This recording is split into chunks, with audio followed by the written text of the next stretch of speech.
तो समझ लेना प्रक्रिया प्रारंभ हो गई। अब आपके दाएं बाएं बैठे हुए को चेक करते रहना, उसकी फेस होगा, उसमें प्रोसीजर स्टार्ट नहीं हो गया।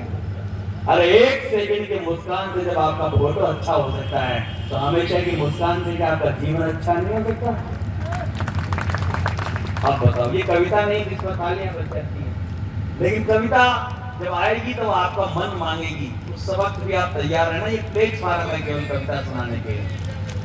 मुस्कुराहट के दम पर गम को सीना जान गए, वाह करो। और पी करके बिना बह के तो समझो पीना जान गए। क्या जुम्बी चाहिए यार। पीने वालों की दुनिया भी बड़ी अद्भुत होती है आदरणीय मोरे सर। एक अनपढ़ शराबी भी 1 क्वार्टर के 3 पेग ऐसे बनाता जैसे बहुत बड़ा साइंटिस्ट हो। आइए सर पधारिए। पिछली बार भी एक सज्जन आए थे, डॉक्टर सुरेश अवस्थी जी को माला पहनाने के लिए, वो कविता भूल गए थे।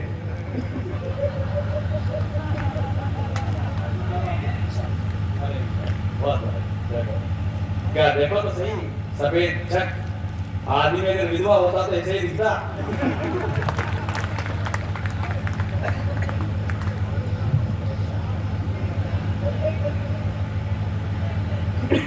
अच्छा, तो मैं कह रहा था कि पीने वालों की दुनिया भी बड़ी अद्भुत होती है, बहुत अद्भुत होती है। एक सज्जन तो सर नीरज भाई साहब, एक सज्जन आज मुझे ज्ञान दे रहे थे। मुझे, मेरा खुद का नाम बुद्धि प्रकाश है, मेरे खुद के ज्ञान देने की एजेंसी है, पर तकदीर में फोटो तो चोट हो ही जाती है। बोला बुद्धि प्रकाश जी, किसका रहा है किसकी रह जाएगी, सब मर जाएंगे, ये किसकी रह जाएगी। ज्ञानी पीने वालों की दुनिया। और देखो आज एक प्रयोग और करता हूं, मजा से देखना, मजा लेना। हमारे अनुज भाषा कवि कुल में 2 बड़े ऋषि हुए, एक तो आचार्य मम्मट और एक हुए भर्तृहरि हरि मुनि।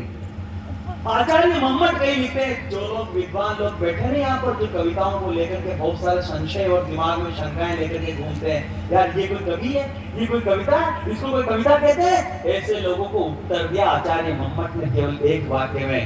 वो कहीं लिखते हैं, वाक्यम रसात्मकम काव्यम, जिस वाक्य में रस भरा हुआ है उसी को कविता मान लेना चाहिए।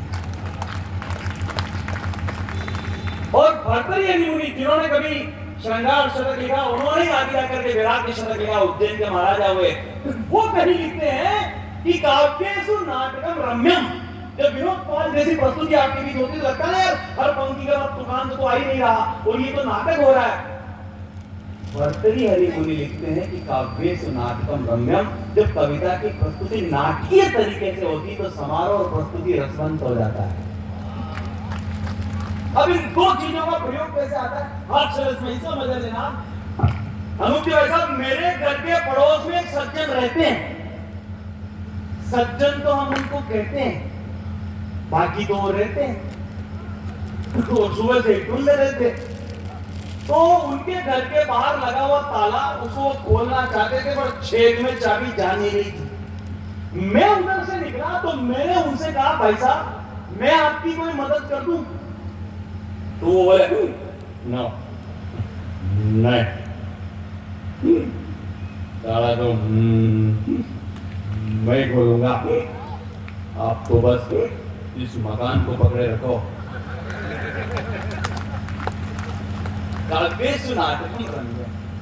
पीने वालों की दुनिया बड़ी अद्भुत होती है। मैंने तो जाकर के एक गांव में प्रचार किया, समाज सुधार के लिए बहुत सारे लोगों को इकट्ठा किया, शराब नहीं पीनी चाहिए। तो कांच की गिलास ली, एक में पानी डाला, एक में शराब, एक कीड़ा लिया, कीड़े को लेकर के पानी के गिलास में डाला, कीड़ा उसमें भी थोड़ी देर तैरता रहा।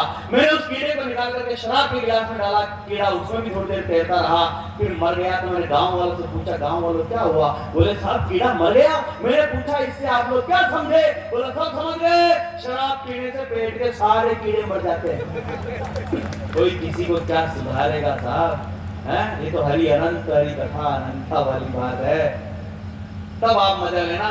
मुस्कुराहट के दम पर गम को सीना जान गए, वाह करो।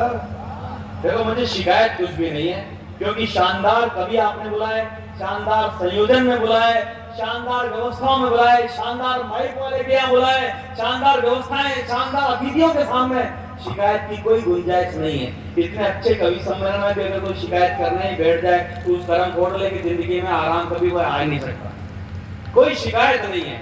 लेकिन कुछ लोग होते हैं जो जिंदगी में शिकायतें करते ही रहते। एक आदमी ने रेलवे के अधिकारियों को शिकायत की, आप रेल में और कोई सुविधाएं बढ़ाएं या न बढ़ाएं, लेकिन उस टॉयलेट में मक्के की चेन को इतना तो बढ़ा दो कि वो मकान तक पहुंच सके।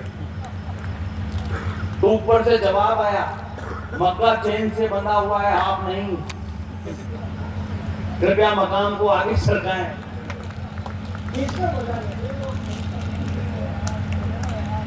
तो दोस्तों, कवि सम्मेलन यही है, ड्रिबलिंग करते हुए कवि टटोलता जाता है कि आपको क्या सुनाना है। इस बीच में तरह तरह के प्रयोग करता रहता है और आज की रात विभिन्न प्रयोगों के साथ ये कवि सम्मेलन जगदीश जी सोलंकी तक पहुंचना चाहता है। एक मुक्तक और सुना करके मैं जगदीश जी सोलंकी को बुलाना चाहूंगा। मुस्कुराहट के दम पर, बस ठीक से वाह कर देना, मुस्कुराहट के दम पर गम को सीना जान गए, पी करके बिना बहके तो समझो पीना जान गए, दर्द और कड़वे वचन भी जब सहन होने लगे। अब बताना विद्वान श्रोता कहाँ बैठे हुए, दर्द और कड़वे वचन भी जब सहन होने लगे, तब समझ लेना कि बुद्धि अब तुम जीना जान गए, तब समझ लेना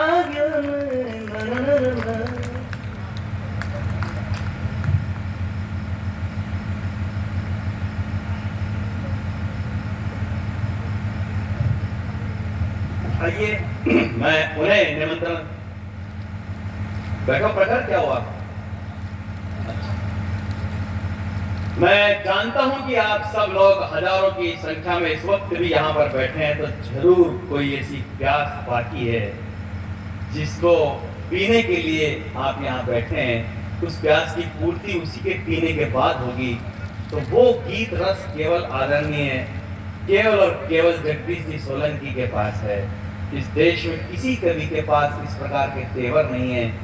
जगदीश जी सोलंकी को लोग ओज का कवि कहते होंगे, मैं तो मूल रूप से उनको मधुरस का कवि कहता हूँ।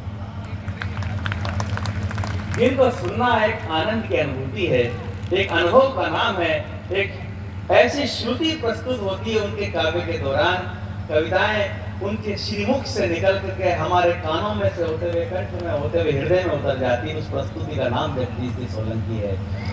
देश में अकेले कवि हैं जो अपनी पहली कविता से अखिल भारतीय मंचों पर आ गए थे। इनके बहुत वर्षों पहले बदनाम बस्ती जो गीत आया था, पूरे हिंदुस्तान ने जिसको गाया गुनगुनाया था, हमने जिनको जमीन पर बैठ करके सुना, वो जगदीश जी सोलंकी आज की रात यहाँ पर हैं। जिनके बहुत सारे गीत बहुत प्रसिद्ध हैं। जैसे जैसे हमारा मन करेगा हम उनसे निवेदन करेंगे, कुछ सारी चीजें आप भी सुनना। हम केवल इन पंक्तियों के साथ यहाँ पर उनको निमंत्रण देना चाहते हैं कि क्या कहूँ,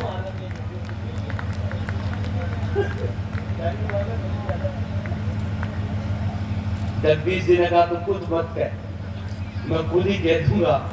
इससे बड़ी बात और क्या हो सकती है? जो किसी भी प्रकार के प्रशंसा की भूख जिसके पास ना हो, जिन्होंने एक बड़ा युग जी लिया हो। आइए जोरदार ताली के साथ आदरणीय जगदीश जी सोलंकी का स्वागत करें।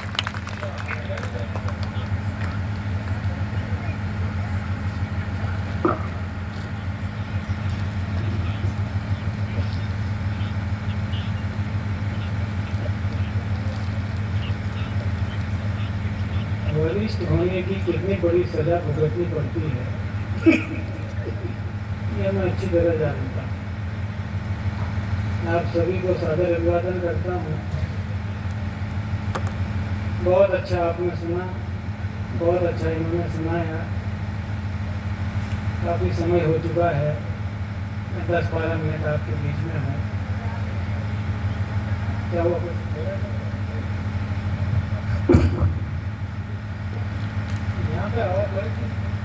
कम आ रही है, ये इधर राइट वाला है ना, उसको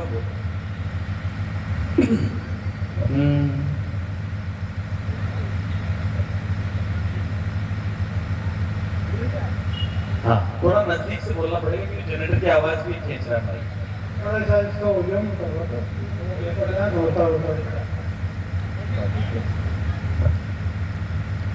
देना कर तो चलेगा। दरअसल क्या है बच्चे कि मैं 11 घंटे की हाँ पहाड़ की सड़क यात्रा करके आया, उसने मुझे 10 मिनट का ये मना भी किया। ब्लॉग मैंने आपके सामने डाला है, आप लोग देख सकते हैं। हेलो हेलो मित्र, ये 10 मिनट का ब्लॉग है।